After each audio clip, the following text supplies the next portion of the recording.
Olá Floripa, olá Brasil, olá mundo, eu estou aqui André Patunes, esse é o programa Vida Inteligente, trazido do nosso querido amigo e irmão Jorge Antônio Ouro, e hoje nós vamos falar sobre um tema que eu já digo já.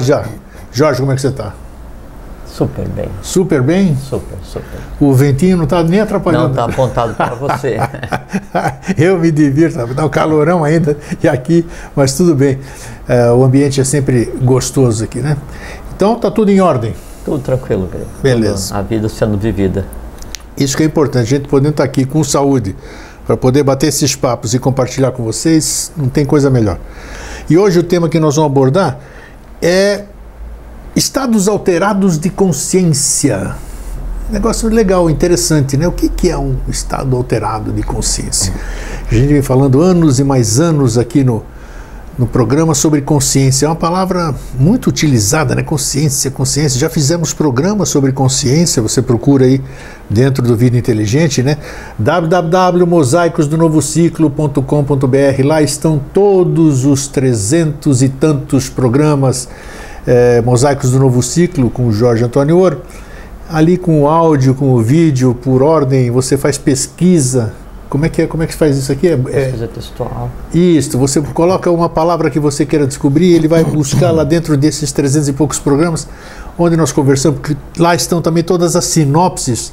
Então tem muita coisa que vocês ainda desconhecem, por incrível que possa parecer, apesar de a gente estar informando direto nas redes sociais, postando tudo. Tem post, por exemplo, que eu coloco assim, ó, acesse hoje, quinta-feira, esse site. Aí alguém comenta lá embaixo, que dia? Que dia? Oh, caramba, eu releio o troço. Não, é brincadeira. Então, as pessoas pleiteiam muitas coisas e não prestam atenção. Então, a gente tem que estar mais atento, né? Tem que tomar cuidado para não se comportar como um passarinho, né? O tempo inteiro com o filhotinho, né? Com a boquinha aberta, né? De olhinho fechado e só espera que venha mastigadinho. Isso. Às vezes aí vem o gavião e come o passarinho também, né? Meus amigos. Beija-flores, que miséria. Então, é isso. Sabe que esse negócio me deixou traumatizado? Acredito, né? A gente fica... Eu não sei o que é traumatizado, mas assim... não, a gente fica pensativo, claro. De chocado, claro, né? Claro. Sumir os bichinhos, a gente fica com... Foi. Aquilo nos atrai muito, né? Aquelas coisinhas pequenininhas. E é interessante que daí aí me fez repensar o próprio conceito de beleza, né, da natureza, do mundo, do cosmos, porque aí a beleza para mim era acompanhar 2 filhotes de beija-flor crescendo todos os dias. Sim, né? E eu claro. ficava muito tentado, inclusive, a alimentar os caras, mas daí, respeitando, né, a vida de cada um, daí só ficar perto eu observava.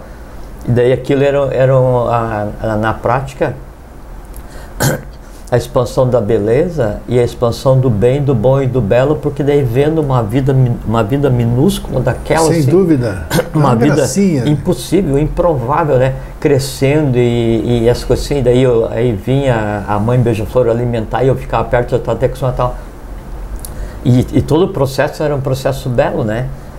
E aí o gavião veio e comeu os bichinhos. Acabou. Né? E daí o processo em si é chocante, né? É que, e por isso que serve para daí repensar inclusive o conceito de beleza, porque daí, assim, o gavião também tem filhote, que também são bonitinhos, que também precisam de alimento. Precisam comer, exatamente. Né? E aí há um jogo de inconsciência, do nosso ponto de vista, há um jogo de inconsciência, né? Quanto mais se aprofunda a natureza em relação aos elementais, mas que em si também é belo, porque a própria evolução naquela camada acontecendo. Mas do ponto de vista humano é chocante, né? A gente não entende muita coisa. Já fizemos programa aqui, o senhor devia assistir o programa que nós fizemos, viu, senhor Jorge? Eu conversei? Claro que você conversou. Eu não consegui. Que exatamente eu fiz intuir e saiu o programa que a gente falou o porquê, o que o ser humano, não lembro o título agora, mas você que está assistindo vai lembrar. Por que a nossa vida é assim? Por que o mundo é assim? A gente está aqui para se alimentar e para se reproduzir. É um comendo o outro e um comendo o outro, propriamente dito. É só sexo, reprodução e alimentação. Um tem esse círculo. Então, é um ciclo natural, uma coisa tão natural, e a gente não consegue se acostumar com isso. Você ficou traumatizado, foi a palavra que você usou, vamos dizer, porque... Mas depois você teve consciência de dizer do gavião. Tá lá, ele também precisa ser. Ele tem que pegar alguma coisa, ele vai pegar um ratinho, ele vai pegar uma cobaia, um coelho. Que um trauma, ele é uma ruptura, né? Sim. Daí eu usei a palavra trauma porque se rompeu o meu conceito de bem e de bonito, né? E, sim, e de claro. belo, daquilo que eu estava contemplando, mas a outra parte que rompeu o meu conceito em si também é bela porque é tão parte da natureza quanto o errado. E isso daí faz parte desse momento que a gente vive por conta da ausência de consciência. Sim, né? sim. É que daí um elemento se alimente do outro no mesmo reino. Um elemento se alimente do outro no outro reino. E é natural, é instintivo, como você disse, já falou aqui um monte de vezes, né? Mas não deveria acontecer, né? Então, talvez por isso seja assim chocante, porque deveria todos os elementos... nossa avídia isso, né? Todos os elementos exatamente, todos os elementos vivos nesse sistema atual de evolução deveriam estar em um estado tal de consciência em que eles se alimentassem só aquilo que o meio provê sem sacrifício. Pergunta sem resposta. E aí o que o meio provê sem sacrifício é oxigênio, água e frutas, né? Fora disso, todos estamos em desequilíbrio. Tá aí. Respostas que quem sabe um dia a gente tenha. Jorge, o que é? A gente sabe, e muita gente fala, já falamos aqui também, é interessante que cada programa que a gente fala, nós estamos abordando uns 10, 15, 20 programas. Sempre, é impressionante. Porque já falamos sobre drogas, né? Já falamos sobre medicamentos, sobre narcóticos, né? O nome é narcóticos, o tema que a gente já conversei sobre isso. Já. Você precisa saber o que nós já conversamos, são 300 e tantos programas, temas fantásticos aqui. Nós já falamos sobre os vícios. Então, o que eu disse, por que eu falei sobre isso? Para a gente entrar no tema propriamente dito. Que muitos estados alterados de consciência são feitos, já vamos ver o que é um estado alterado, o que são estados, plural, alterados de consciência também, mas muitos estados alterados de consciência provêm de alguma coisa paralela. Eu já falei da minha experiência pessoal com a ayahuasca, outros usam outras coisas e a gente vai alterando a consciência assim, ou então você faz uma meditação, ou então, que nem na minha época lá, na minha época não, no país que eu nasci, a pitonisa lá em Delfos, ela entrava, saía um gás da terra, né? Sei lá o que era ali, em Delfos, e ela entrava num transe, um estado alterado de consciência, ela via coisas e assim. Então, existe o estado alterado de consciência por métodos artificiais, que eu chamo, né? E nós vamos falar hoje tanto disso como dos naturais. Dos naturais, vamos falar. E por que são... E por que tem o plural, né? Plural. São níveis, então vamos lá. Com a palavra... Senhor Jorge, quem é você, Jorge Antônio Ouro? Jorge Antônio Ouro, eu sou membro da Sociedade Brasileira de Eubiose. Muito bem. Tá vendo? Quem está chegando hoje já está sabendo quem é o meu convidado, apesar do nome dele aí nos caracteres. Então, Jorge, o que é um estado alterado de consciência?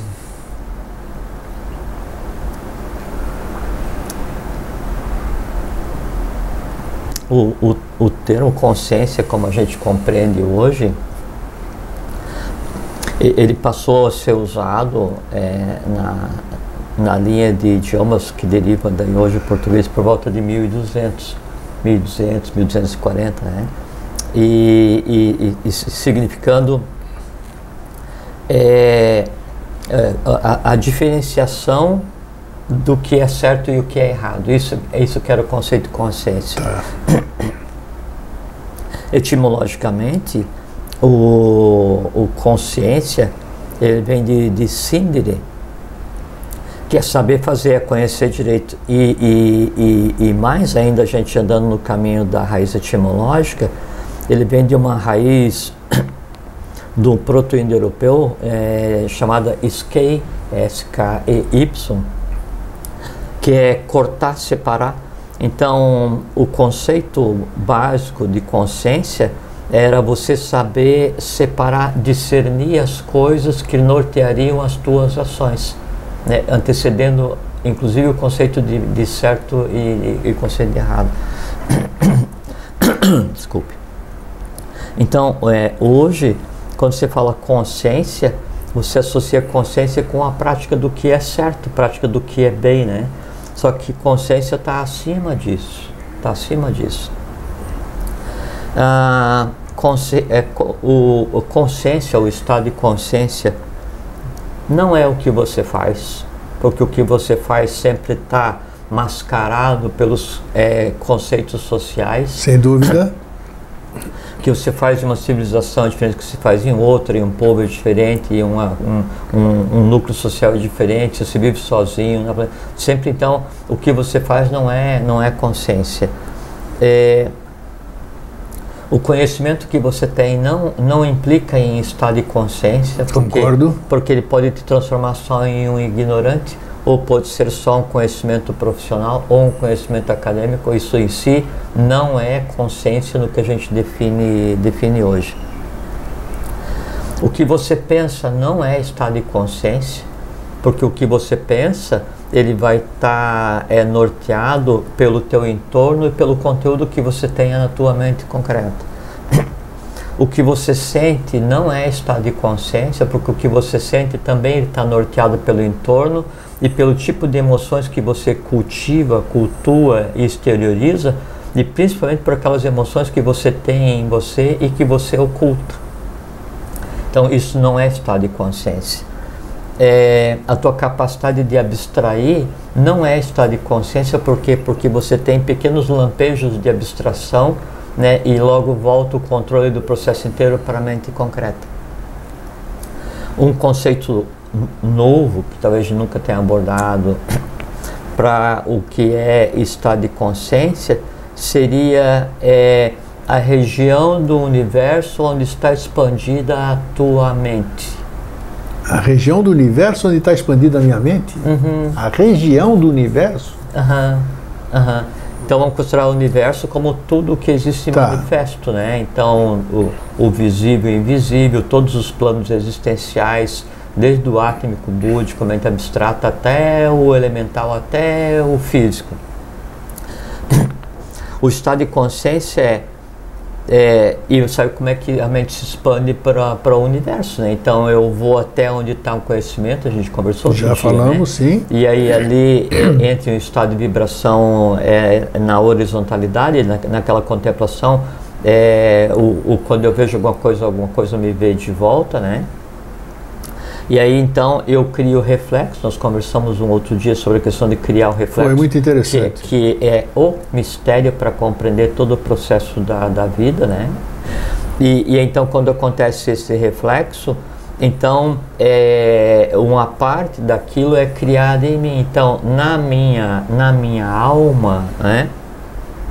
Em mim, eu tenho uma imagem de algo que está assim, lá no mais profundo nível do mundo abstrato. Eu tenho em mim um conhecimento que está lá no mais profundo nível, né, do entendimento elemental, na compreensão da matéria, na compreensão. Então, esses reflexos que eu tenho em mim, por eu já ter estado nesses lugares.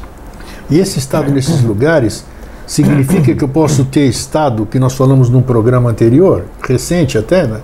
15 dias atrás, que é do sonho. O sonho eu posso... Também, né? Também, tudo. Você considera tudo, né? Lógico. Perfeito. Lógico. Tá, só para esclarecer. Até porque quando você tem a memória do sonho, você acordou e criou a memória do sonho, aquela memória existe fisicamente na tua alma, tanto quanto o que você comeu meio-dia. Perfeito, então tá. Fisicamente. É porque em todos os processos do universo, em todos os processos que envolvem o ser humano, do ponto de vista visível ou invisível, sempre há criação e manipulação de matéria. Okay. Não tem como você fazer nada sem você moldar um segmento de matéria do universo. Então, o estado de consciência é a minha projeção, né, por todos os confins do universo.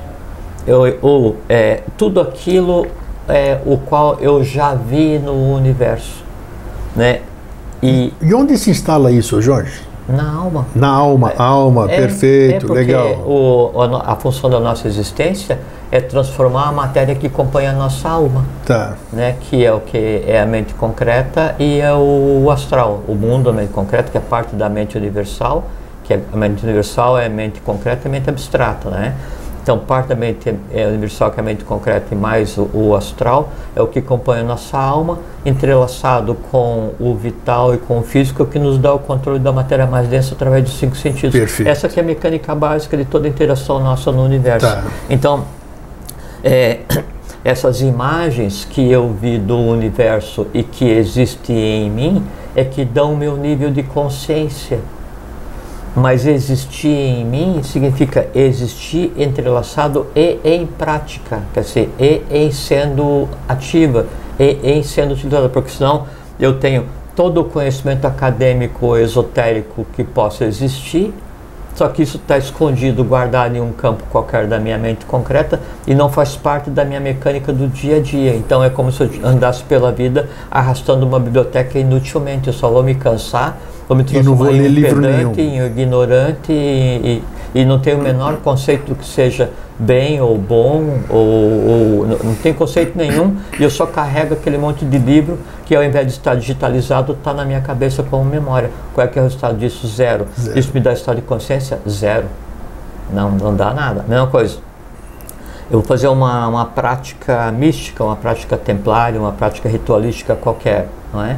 Se eu não tenho noção, e se aquilo que acontece ali não é vivificado a ponto de criar imagem na minha alma, né, e isso interferir nos processos decisórios, processos mentais, astrais, nessa coisa toda, aquilo em si também não significa nada. Aí eu, ao invés de estar arrastando uma biblioteca, eu estou arrastando um altar pela vida inteira e eu sou só um místico devocional, continuo sendo embrutecido, continuo sendo ignorante, continuo odiando, continuo incompreendendo e acho que eu sou puro. E como tem gente assim, né? Muito, a maioria. Em todas as religiões, todas as seitas, todas as escolas, todos os caminhos, sempre tem. Não sabe o que estão fazendo. Os dois caminhos, né? É como se fosse assim. Tem o caminho do conhecimento, que é Jnana, né?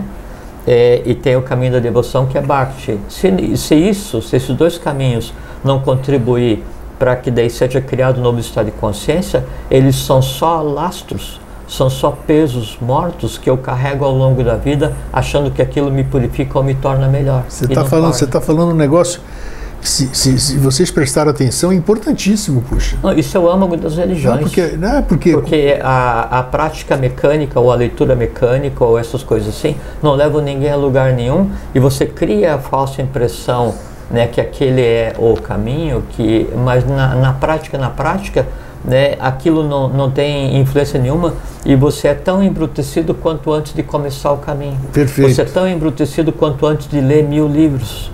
Né? E aí você gastou um tempo de vida lendo 1000 livros inutilmente, você gasta um tempo de vida na tua religião inutilmente, você gasta um tempo de vida na tua escola inutilmente, né? E aquilo não te transforma. Por quê? Porque aquilo não contribui para que você tenha uma melhora, uma expansão da tua consciência. E o que as pessoas fazem?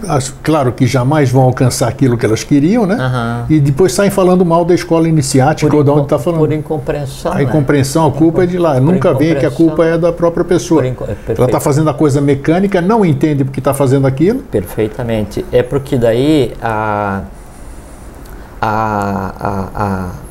composição da consciência, então a consciência é todos os lugares os quais eu visitei. É como se fosse assim, quer ver uma analogia boa que dá para fazer? Vamos imaginar uma tábua, né? Sim. Uma tábua redonda, né?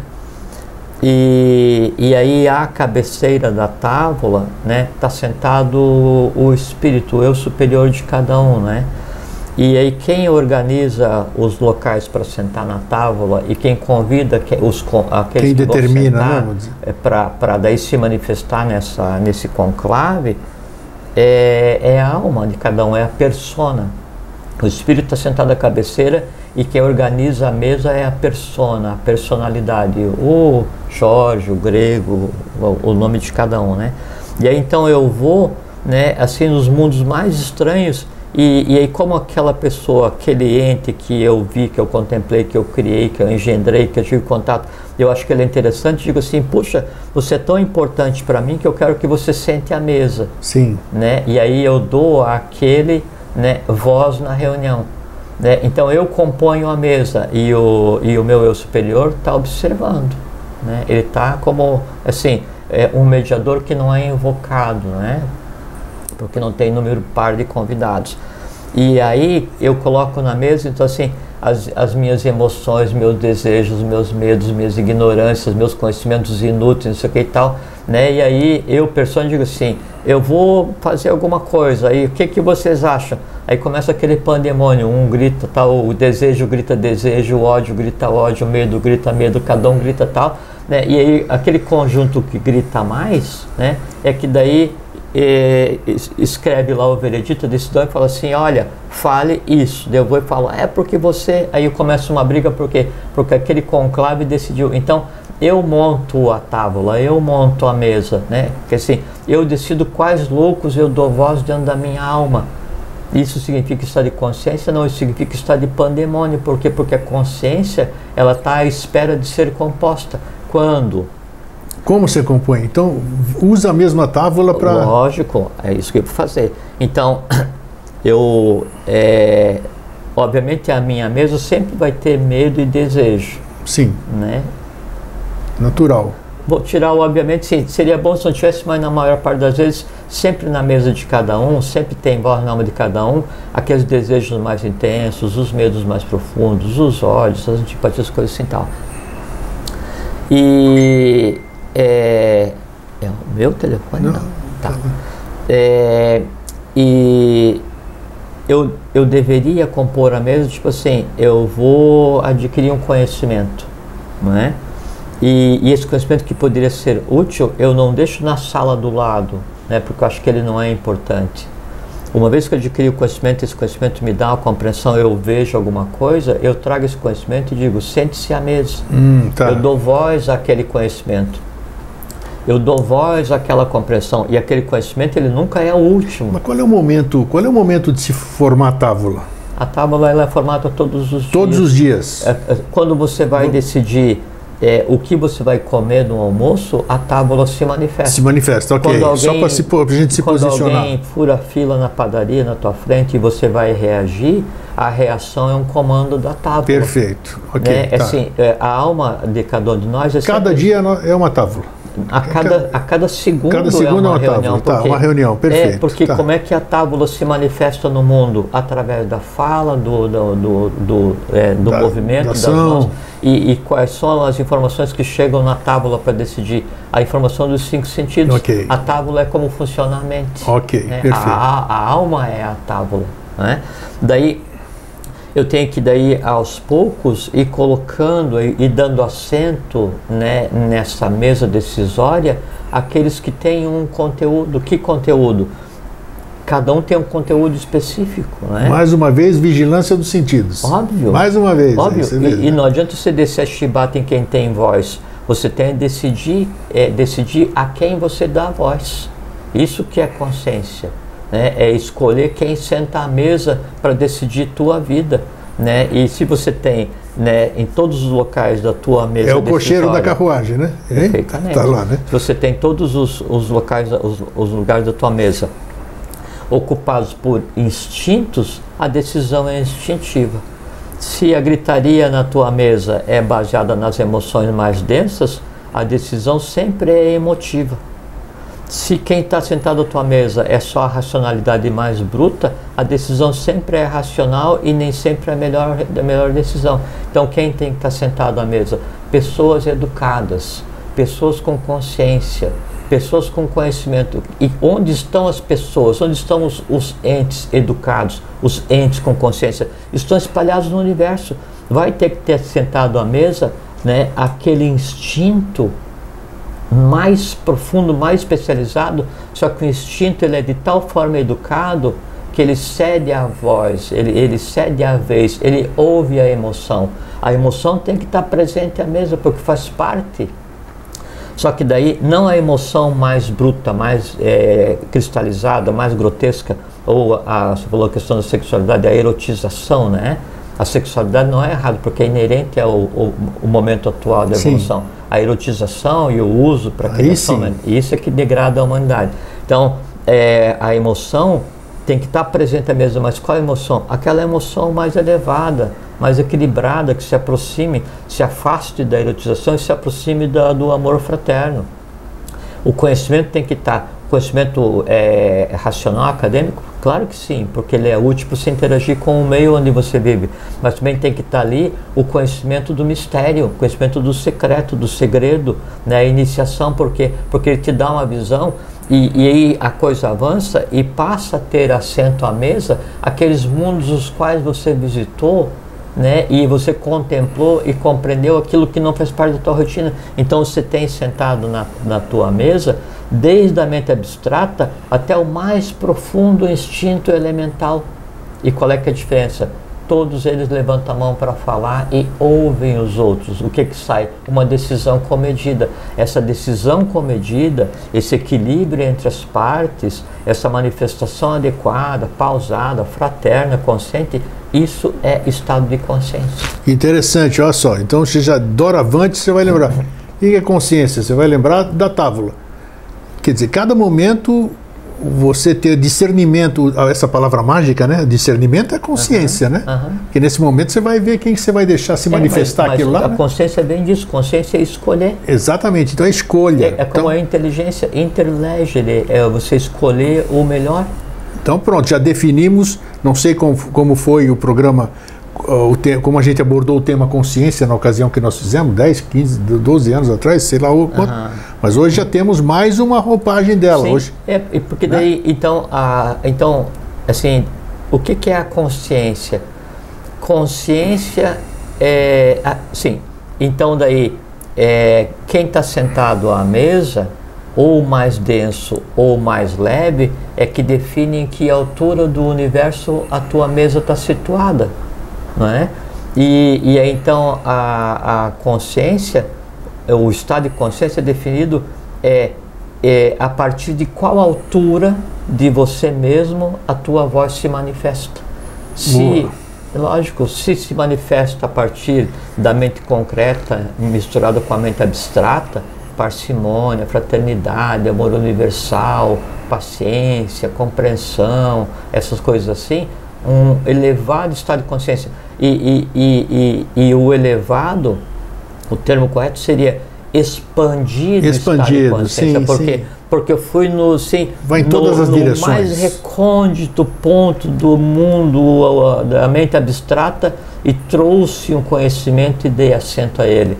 Eu fui no mais recôndito mundo, né, do astral elevado e trouxe o amor universal e dei assento à mesa. Então a minha mente, a minha tábua, né, o ponto de onde emana a minha voz, ele está onde está a maioria que está sentada. E onde é que está a maioria? Quanto mais disperso no universo, quanto mais elevado, né, é quem está gerando a minha voz, o meu pensamento, a minha emoção, mais alta, mais expandida é a minha consciência. Chega a um ponto em que a minha consciência, né, ela abarca todo o universo, todos os planos, porque eu vi todos, contemplei todos, conversei com todos, moldei todos, trouxe reflexo de todos para a minha alma, e a minha alma está expandida onde todos eles estão. Por quê? O que é a minha alma? Minha alma é só o somatório de tudo aquilo que eu criei nela.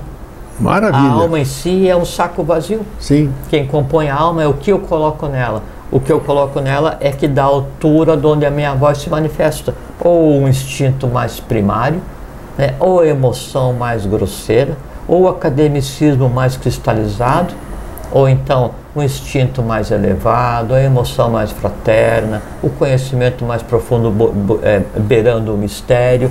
E o conjunto disso me dá então audição, visão, tato, gustação, assim, todos os sentidos para compreender aquele mundo que ainda não é visível. Aí, onde está minha consciência? Minha consciência está no universo. E onde é que a tua consciência age? Minha consciência desce, se manifesta na tábua, que é minha alma, e através da minha persona eu digo: grego, você é meu amigo, né? E aí você, através da tua consciência, você não mente, não fere, não engana, não odeia, não antipatiza, não, porque aquilo que você é. E aí que vem o resumo do que é consciência. Consciência, então, não é o que eu sinto, não é meu instinto, meu conhecimento, não é nada. Consciência é o que eu sou. Consciência é um estado de ser. Então, porque a consciência é é o somatório daquilo que aconteceu fisicamente em você, pela presença em você de todos esses entes que você buscou no universo. O somatório disso muda atomicamente o teu corpo, aí sim, muda o teu físico, muda o teu vital, muda o teu astral, senão é só um caminho. Muito interessante o que você falou, porque eu sempre defendi que esses avataras, bodhisattvas, chama do que você quiser, esses seres que a gente chama de especiais, eles estavam num estado de ser. Eles não são, eles é um estado de ser. É um estado de ser. Então é bacana você estar falando isso. Então eles são plenos de consciência. Eles não são plenos, eles são consciência. São consciência. Aí o que, então, que faz? Aí essa consciência. Foi bacana você relembrar esse estado de ser. Aí essa consciência que já está expandida em todo o universo, né? De uma maneira assim não antropomorfizada, por necessidade de lei, se antropomorfiza. Sim. Então vem e se encapsula em um ser humano e vai tentar. O estado de ser, entender e aí vai tentar revelar, que assim, vai tentar traduzir aquilo que ele viu, que ele é, que é o lugar onde ele está, do mais profundo Sim. e longínquo universo. Ele vai tentar traduzir em palavras para quê? Para que daí aquele discípulo, aquela humanidade, ouvindo, crie mentalmente a imagem e ande por conta própria até chegar na altura onde ele já está, o revelador, e faça uma cópia, um reflexo daquilo em si mesma, fazendo com que daí então a matéria que a compõe mude. Então daí ela adquire um estado de consciência daquele que passa. E o que é adquirir o estado de consciência? É estar no mesmo lugar que. Por quê? Porque você muda. A consciência só acontece quando a matéria que te forma muda. Qual matéria? O físico, o vital, o mundo das emoções, o astral e o mundo do conhecimento e a mente concreta.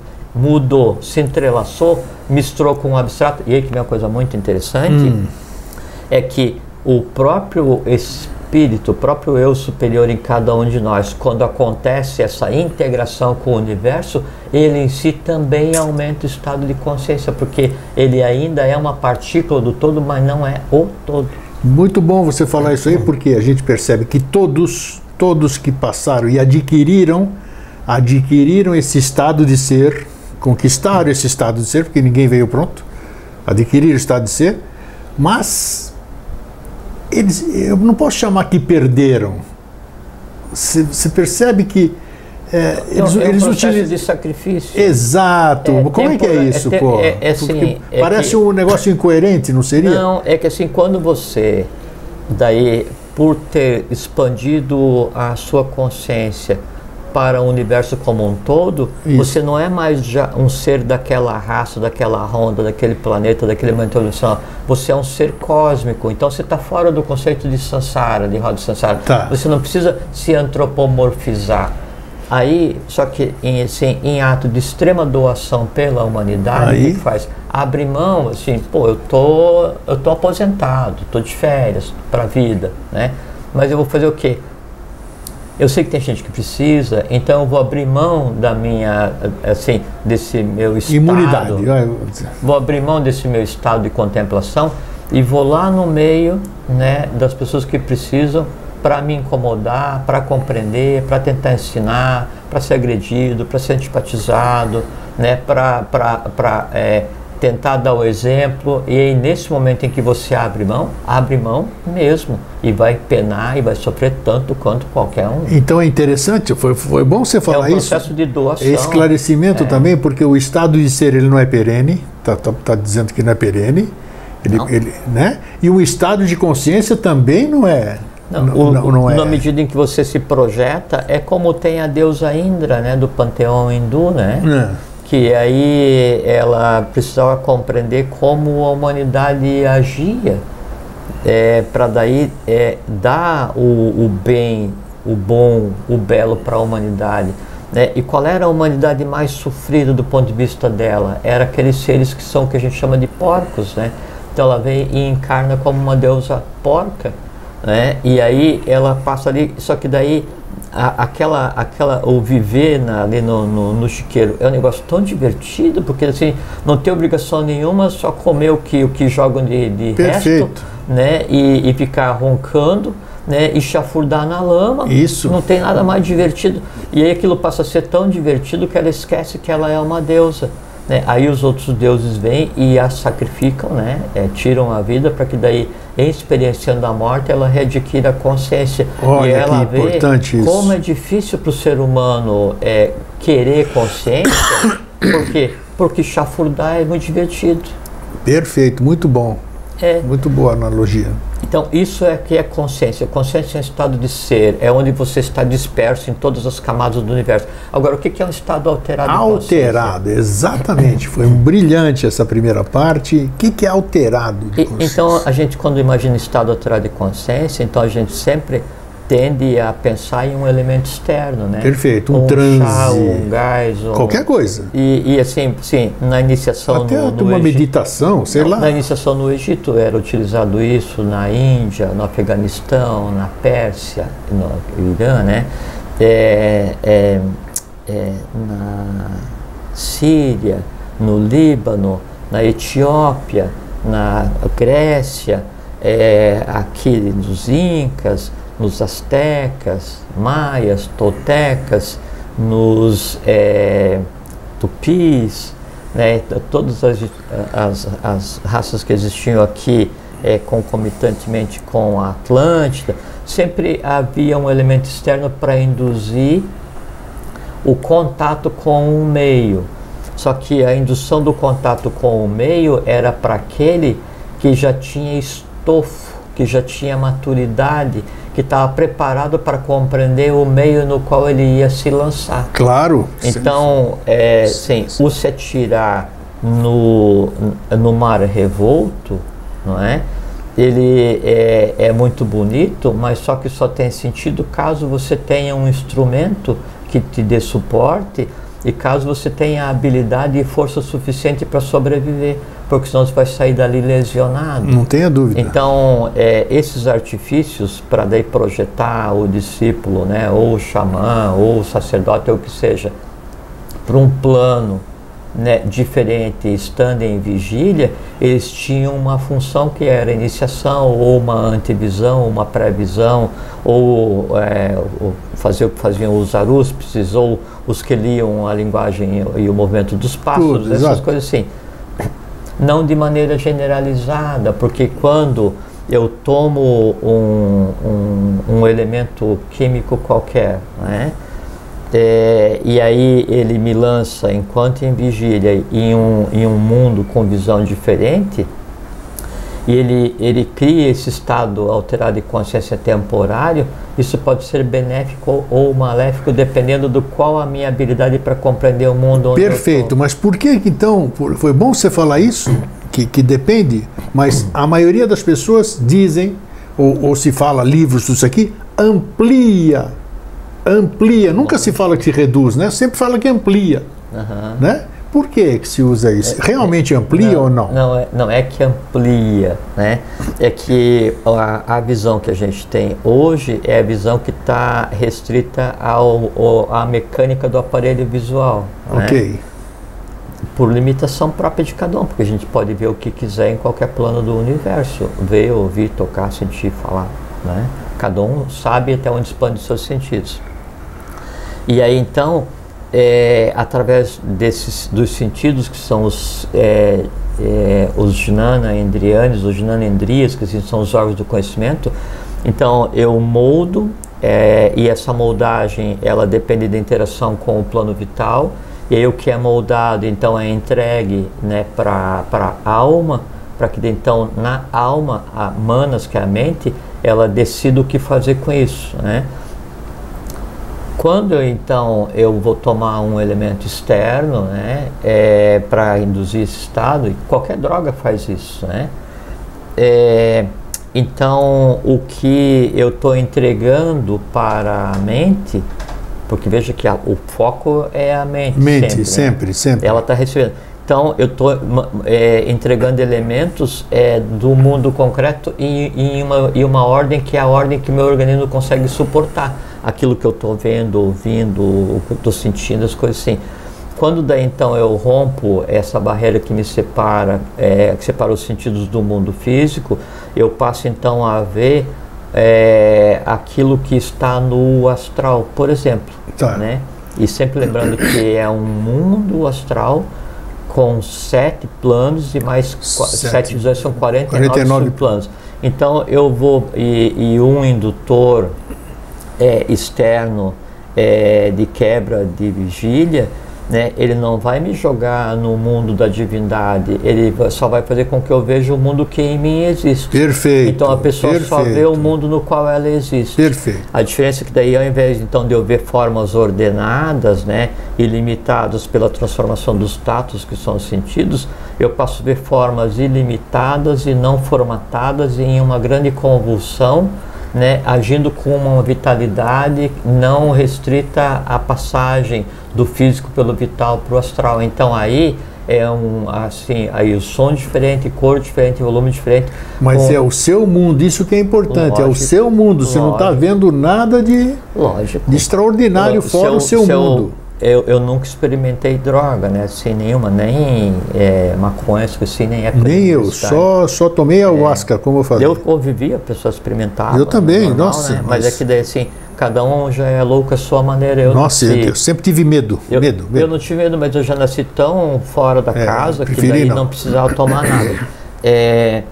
E o fato de então experimentar uma droga qualquer, ou um chá qualquer, ou não importa o que seja, o mecanismo, ele não vai te jogar no mundo búdico ou átmico. Então não tem ampliação de consciência nenhuma, vamos dizer assim. Consciência ele na verdade ele causa fissuras temporais no plano vital e faz com que daí o físico tenha contato com o astral e seja entregue para a mente traduzir. Então a mente é acostumada a receber só o que vem do influxo do estado de vigília, de repente ela percebe assim, como se fosse uma tempestade de coisas que não vêm pelos 5 sentidos, né? Então o volume e a densidade e as cores, a gritaria, o movimento tal, daí isso causa um impacto muito grande, só que como o corpo está em vigília, o mecanismo de tradução é o mesmo.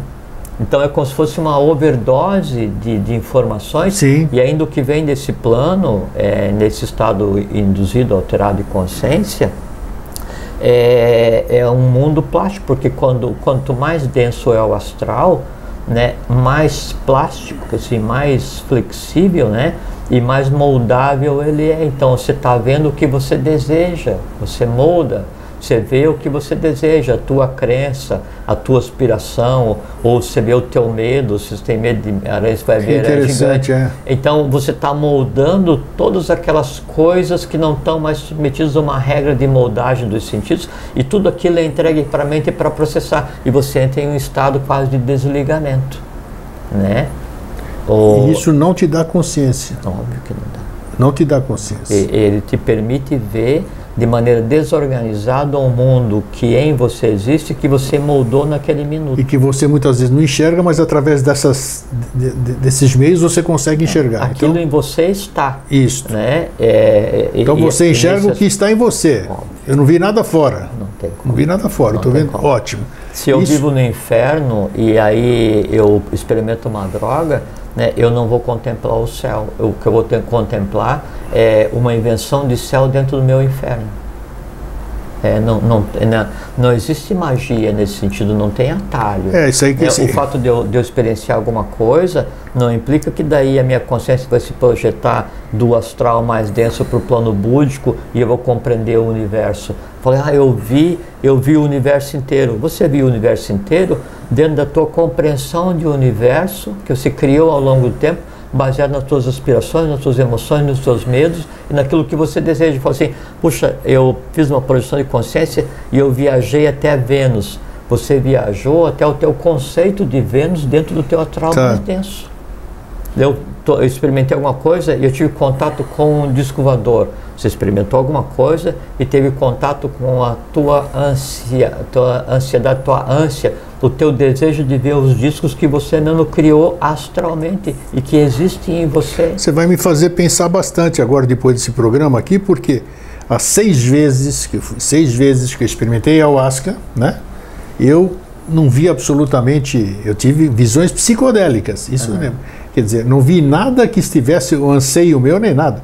Então é interessante, eu vou raciocinar. Primeiro que o termo psicodélico é exatamente isso, né?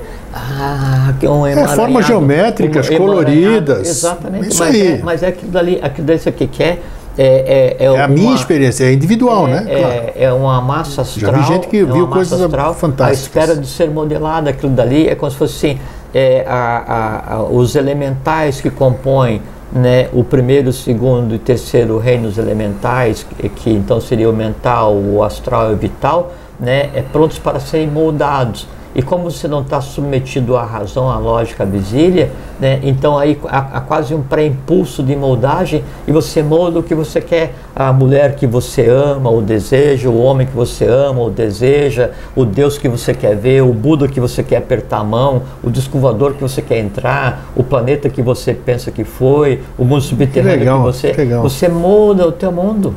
Bacana. Por isso o professor Henrique Sassoli, ele fala assim: cada um cria o seu próprio mundo para que o meu permaneça ignorado. Então, e aí a maneira de fazer com que a coisa aconteça de maneira correta e adquirir a consciência, e é por isso que a gente está em um processo de engendramento cétuplo, né? Porque então tem 3 sem forma, né? E 4 com forma, submetido ao livre-arbítrio, para que daí então eu consiga fazer com que a mente concreta se organize e se expanda. E aí ela se expandindo, ela faz com que o astral se organize e se expanda para o universo, não é?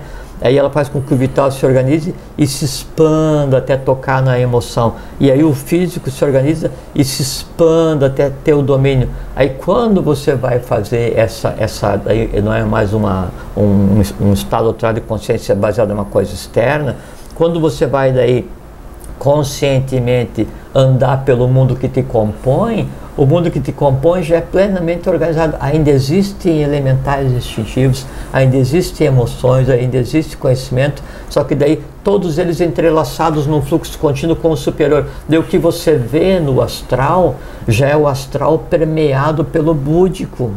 O que você vê no mental concreto já é mental concreto permeado pela mente abstrata. Né? Aí então você vê o universo em você mesmo. E por que você vê o universo baseado já em você mesmo? Não é que você construiu, né, artificialmente o universo em você baseado em um fator externo. Você vê o universo em você mesmo porque você foi tantas vezes em todos os locais do universo para compreender e fez tantos reflexos que daí você consegue, sem se mover, ver o universo em você. Por quê? Porque você está espargido no universo. Isso é o estado supremo de consciência. Interessante. E agora você, duas questões. Sim, primeiro, tem outra coisa que eu queria conversar. Já completa. Peraí. Primeiro que você já me deixou feliz aí, porque se eu conseguir, através das minhas experiências com a ayahuasca, né? Uma que eu compartilhei diversas vezes e repito aqui, que eu era puro amor, como eu falei, né? Então alguma coisa está em mim, é uma coisa que eu desejo ser, porque eu amava tudo. O computador, a câmera, o seu pé, o seu sapato, o meu óculos. Quando você toma uma coisa dessa, e eu respeito muito quem experiencia essas coisas. Era um amor fantástico. É uma coisa muito interessante, é que assim, quando você experiencia essas coisas, né, esses elementos externos, aí você não consegue mentir para você mesmo. Boa. Você porque ele te desarma aquilo lá, você não consegue controlar aquilo lá. Você pode moldar suas próprias crenças, mas para que você molde, aquilo já tem que estar em você. Então é um momento em que assim... que você é você. Perfeitamente. Você constrói o teu próprio mundo sem nenhuma âncora, sem nenhuma limitação, né? Mas daí você vai ter que arcar com as consequências. Não tenha dúvida. Porque para que você se lance nesse processo, você teve que romper, segmentar artificialmente o que te protege do astral. Perfeito. Que é o vital. Perfeito. Né? E o vital começa a ficar com cicatrizes. Perfeito. Né? E se você daí rompe muito, aí chega um ponto em que você fica viciado naquilo. Exatamente, dependente. Que são as drogas, né? Dependência. E aí, você necessita daquilo para você conseguir. E o vício é que daí então o teu processo mental ele está de tal forma não vitalizado que o teu prazer vem daquela visão caótica, né? Isso. E aí aquela fissura que existe entre o estado de vigília, que seria o físico, né? E o astral, ela em não se fechando, daí é uma fissura, tem que ver que é uma fissura na tua alma. E aí, por essa fissura de alma, então passa a entrar e fazer parte daí da tua mesa de reuniões, todos aqueles perdidos no mundo astral. Então você passa a ter o medo dos outros, o pavor dos outros, né? Então você passa a perder completamente a identidade, e em perdendo a identidade, o que vai acontecer? Chega um ponto em que aquele fio que liga esses 7 corpos, ele se rompe e você perde a razão. Perde a razão de perder o controle, o exercício de manas, que é a mente concreta. Sim. Daí então manas não controla mais os 5 indriyanis, né, os jnanendriyanis, né? E aí você passa a viver não mais para o mundo externo, que é o mundo real, que você tem que transformar, mas passa a viver em função de um astral que já não é mais nem teu, porque como está cheio de fissura, você passa a viver uma realidade e se alimentar e conviver com os restos astrais de todos os quais passaram pelo mesmo processo. Então você passa a experienciar todas as dores e loucuras da humanidade, e em rompendo o caminho é a loucura, o que a gente chama de loucura, né? E por isso fala, quando Júpiter quer punir alguém, ele lhe tira a razão. Por quê? Porque a razão é o único caminho de chegar à divindade, é o único caminho para chegar ao universo, e você fica escravo do astral mais denso, que é o resto da humanidade. Você queria fazer o complemento, mas antes de você complementar, eu quero te perguntar uma coisa. Porque enquanto você fala que... A gente falou só de um aspecto de um estado alterado de consciência. Peraí, exatamente. Né? É interessante, porque vocês estão aí em casa, o que rola aqui é um negócio interessante aqui, porque quando a gente vai conversando esse tipo de assunto, então como ele fala assim, que a gente tem que ir até algum lugar, enquanto ele vai falando, você vai indo nesses lugares. O professor fala, falar de alguém ou alguma coisa é trazer para perto este alguém ou alguma coisa. Então, para a gente verbalizar, obrigatoriamente a gente tem que estar trazendo tudo isso que é verbalizado a essa altura, para, em vendo, poder falar. Então, e é um negócio que acontece mesmo. Então, você está aqui conversando, nós estamos aqui conversando, acontece um monte de coisa aqui, ideias, você vê coisas, então vai desenvolver. Então pode ser que tenha passado despercebido aqui, porque você estava falando e eu estava viajando. Estava viajando no bom termo, ouvindo e viajando. Eu talvez tenha me passado despercebido a forma não artificial de passar para o estado... Isso que eu ia conversar. Você ia conversar, então não perdi nada, tá bom. Não, perfeito. Isso que eu ia conversar agora. Então a gente conversou sobre estados alterados de consciência mecânica, induzidos por elementos externos. Sim. Né? E novamente, com todo respeito, assim, claro, cada um, livre-arbítrio de cada um. Né, ou se você experiencia droga, ou que for, seja o que for. Você está exercendo domínio sobre o bem mais precioso que você tem no universo, que é a tua própria vida. Então, quem sou eu para julgar o que você faz com a tua vida? Claro. Jamais eu não julgo ninguém, julgo a mim, mas daí isso é um processo próprio, né? Não julgo ninguém. Quanto ao estado alterado de consciência sem elemento externo, é uma coisa muito interessante. A gente sempre por que o plural também, né? Por que o plural? É porque o estado de consciência implica em níveis, né? Então, estados alterados de consciência. Porque são dentro de um estado de consciência, é mais de um estado de consciência, né? E dentro do estado eu tenho níveis de consciência os quais eu posso atingir, né?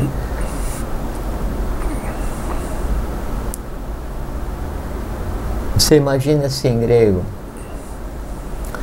a inteligência elemental, instintiva, que existe e que coordena o funcionamento do teu fígado. Putz! Do teu, do meu, do de vocês. É o que de mais refinado foi desenvolvido ao longo de milhões e milhões e milhões de anos de evolução, para chegar a um conglomerado de consciência que depois se materializasse em um processo de antropomorfização, para vir formar um órgão que interage e vai e transforma substância mineral para gerar elementos que interferem no conceito de vida e regula o organismo.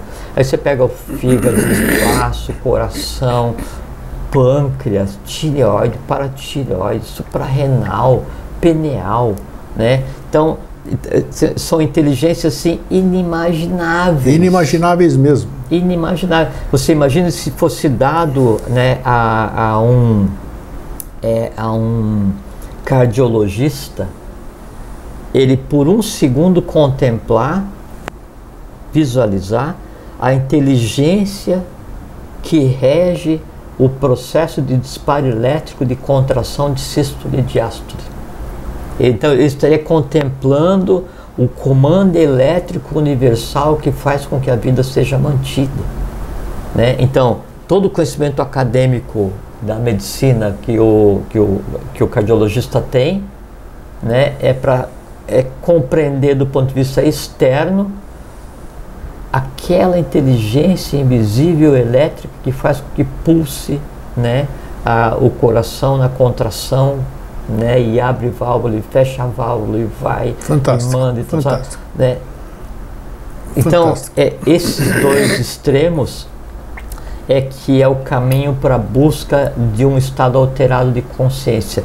Aqui, né, no estado normal de aquisição de conhecimento acadêmico, então eu vou e eu tento compreender, né, e aí é como se fosse jogar uma partida de xadrez, né, aí eu movimento uma peça, daí eu vejo qual é a peça que você vai movimentar, né, e aí eu fico imaginando se for essa peça ou aquela peça ou aquela peça, então eu tenho que montar mentalmente todas as possibilidades, quer dizer, criar materialmente todas as possibilidades de um movimento mental teu.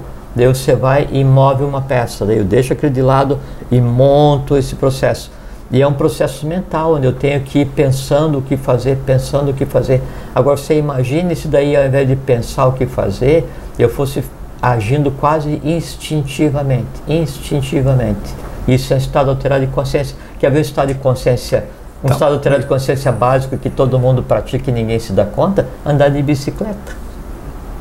Você está andando de bicicleta, você está olhando para a rua, olhando para o lado, apreciando a paisagem, o que seja. Você não diz para a tua perna direita abaixa, perna direita levanta, força, qual é o nível de força, né? Você não diz para a tua mão, segura aqui, controla, não, 1 milímetro para cá, 1 milímetro para cá. Você não diz para o teu organismo, assim, para o teu labirinto. Labirinto, como é que está o alinhamento do meu centro de massa? Vou para cá e tal. Você não...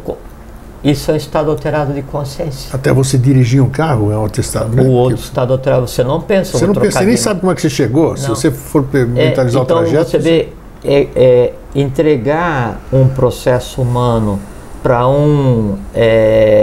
uma inteligência instintiva é um estado alterado de consciência, porque a consciência, ao invés de eu decidir, ao invés de ir para a tábua, né, para decidir o que vão fazer, eu estou andando de bicicleta, daí não tem que ir para a tábua assim, não, abaixa o pé, não precisa, porque isso a gente abre mão e larga para uma inteligência instintiva, e eu tive que aprender a andar de bicicleta. Claro. Né? Claro. E é um aprendizado, né? E isso é uma coisa interessante para se pensar a respeito, é um aprendizado completamente autônomo e especializado, é um estado alterado de consciência, porque ele vai acontecendo no mesmo momento que eu estou pedalando e pensando assim, puxa, mas o que eu vou ter que fazer, porque amanhã eu tenho que trabalhar, porque assim, nossa, mas que pôr do sol mais lindo, não sei. Você está usando a mente para outra coisa e um processo em paralelo. Esse estado alterado de consciência que acontece quando você está pedalando ou quando você está dirigindo, né, ele é exatamente igual em escala o que acontece quando o teu coração funciona, quando a audição funciona, quando a visão funciona, quando o pâncreas, fígado, não sei o que, a circulação, porque cada um deles é ultra, hiper especializado no que faz, e eu, né, enquanto tábula decisória, né, mente concreta, eu desconheço como é que isso funciona, e ao mesmo tempo aquilo está em mim, faz parte de mim e me mantém vivo. Então eu tenho em mim o que eu preciso. Milhões e milhões e milhões de por isso que as respostas estão aqui dentro, né? Lógico. Por isso que está aqui, né? Só você entender o que está aqui e acabou. Lógico, por isso que daí quando você compreende, você faz com que todo o universo visível e invisível esteja ao alcance de você. Você começa a compreender o mecanismo, né? Lógico, é isso? lógico. E assim, aí você pega o médico, né? Aí ele é o médico residente lá, é o R1, né?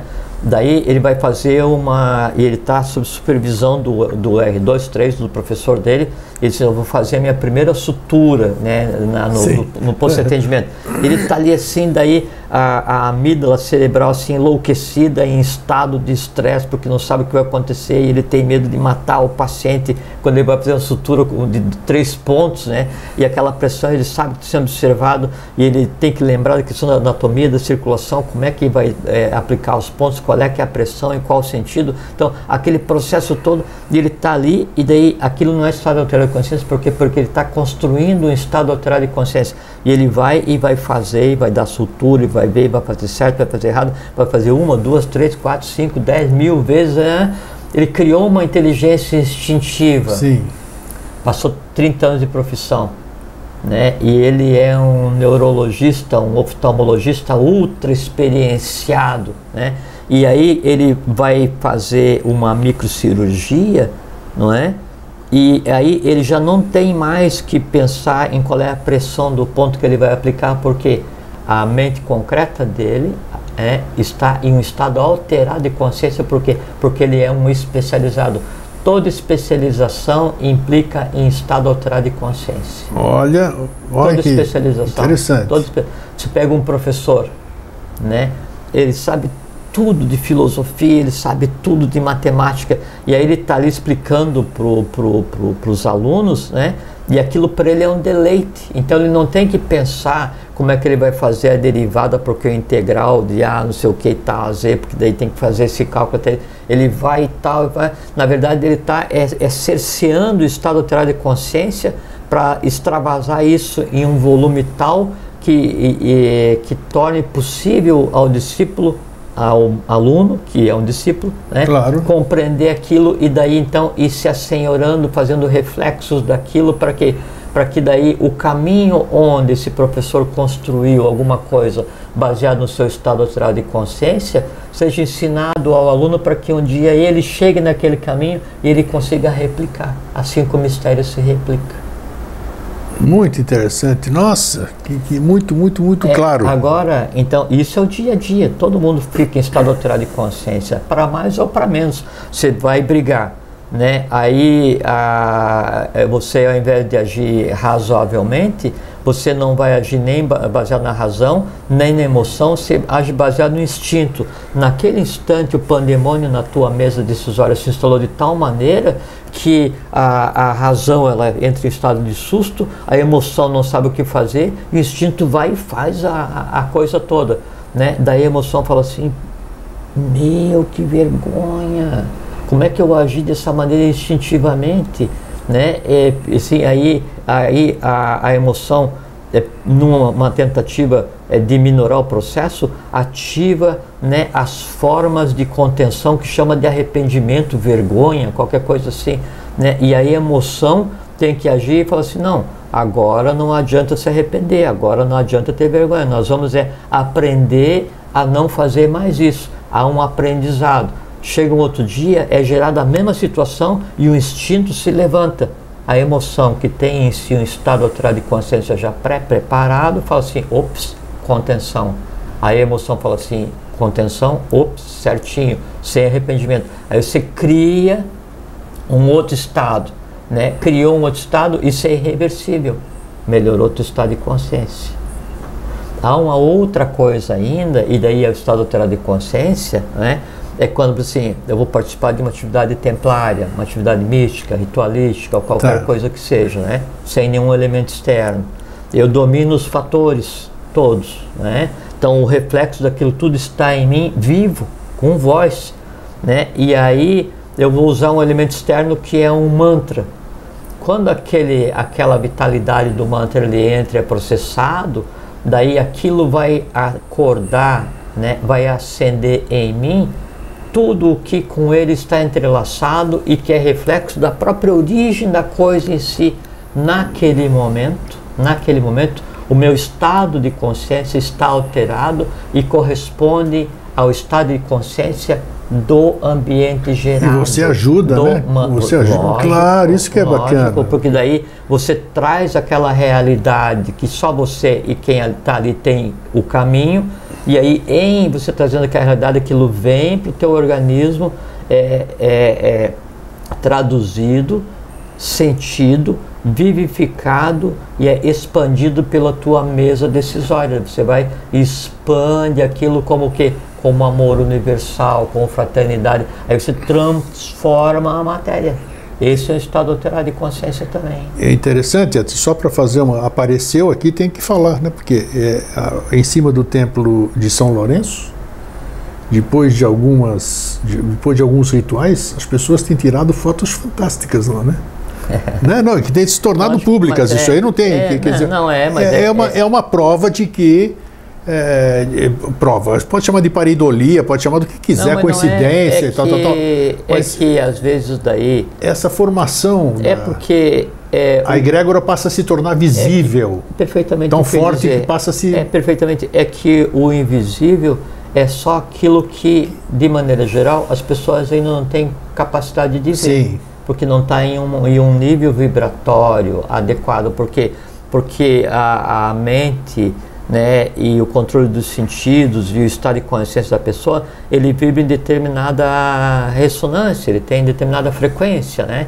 E o invisível é uma frequência um pouquinho acima. Quando você aumenta o teu estado de consciência, que assim, você traz o universo para você, e em trazer o universo para você, a tua complexão atômica muda, físico, vital, astral, mente concreta, daí então muda a capacidade de ver e você começa a ver aquilo que estava na tua frente e você antes não via. Não só isso, você tem a capacidade de materializar o invisível. Agora que vem.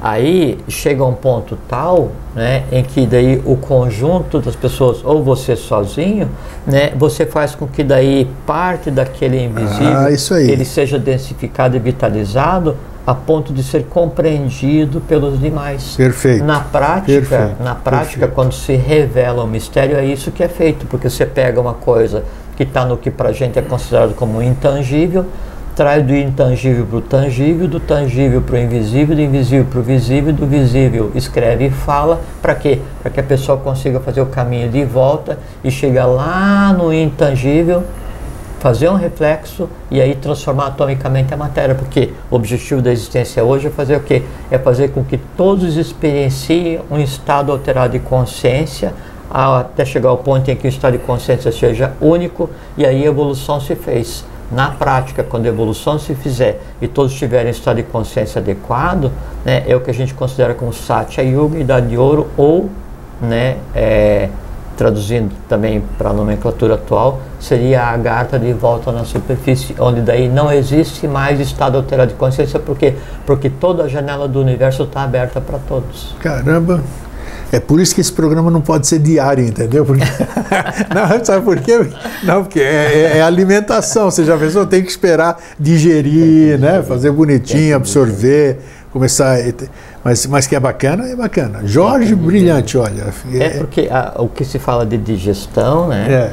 É porque o adquirir consciência não é um processo abstrato. Fisicamente, os átomos que fazem parte de determinado plano que me compõe, eles têm que passar por uma mudança atômica e a camada que os separa da camada seguinte de átomos, ela tem que se abrir para que haja entrelaçamento. Então, na prática de adquirir consciência, é fazer com que aquela eletricidade rarefeita que vem do umbigo do universo chegue até o átomo mais denso que forma a matéria no mundo físico. Só isso. Seria ensinar toda a matéria a ver, porque a matéria, de maneira geral, ela é cega e ignorante, né?